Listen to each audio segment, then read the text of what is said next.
A new era is officially underway in the UFC featherweight division after Ilia Topuria's brutal knockout of Alexander Volkanovski in the UFC 298 main event in Anaheim to become the 5th undisputed 145 champion in UFC history and the 11th male undefeated champion in company history.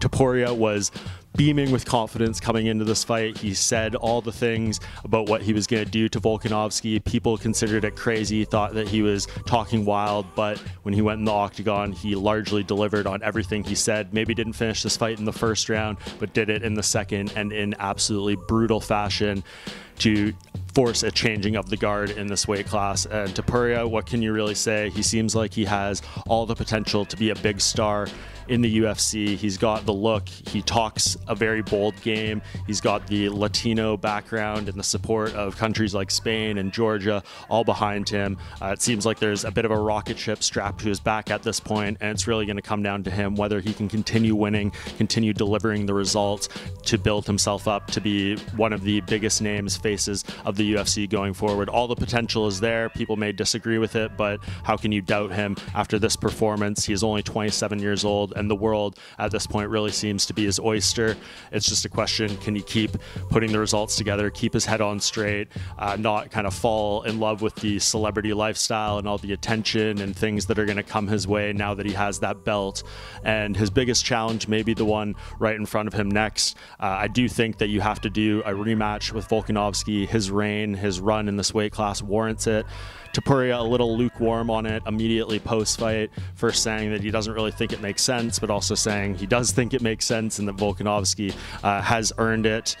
So I think that's the direction you have to go. It's just a matter of how is the timing going to work out? How long does he want to spend enjoying this title win, celebrating with his people? And will the UFC actually try to go to Spain and put on an event for him there in a massive platform, potentially a stadium or something in that country? And whenever that may be, even if it's towards the end of the year, you would think they would hold Topuria out as long as it takes to book that event so he can headline it and put that title on the line. You don't want to risk him fighting someone else in the interim. And that may line up perfectly with Volkanovski needing time to recover from this knockout loss. So the stars seem to all be in the favor here. If Volkanovski is not available or the UFC wants to go in a different direction, there's the winner of next week's co-main event between Brian Ortega and Yair Rodriguez. He has a little bit of heat with both those guys. He also has some heat with Movsar Evloev, who is undefeated as well. You could have a very rare undefeated versus undefeated title fight between those two.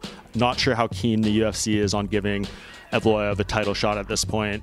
All 8 of his UFC wins are by decision. I do think he might need another fight and another big victory, hopefully a finish, to kind of put himself over the top. But if he is the one who gets the call because they need him, maybe he gets it next. But I think if you're the UFC, you try to do that event in Spain, you do the Volkanovski rematch. That feels like the biggest thing you could really do in this weight class. Yes, Max Holloway is out there.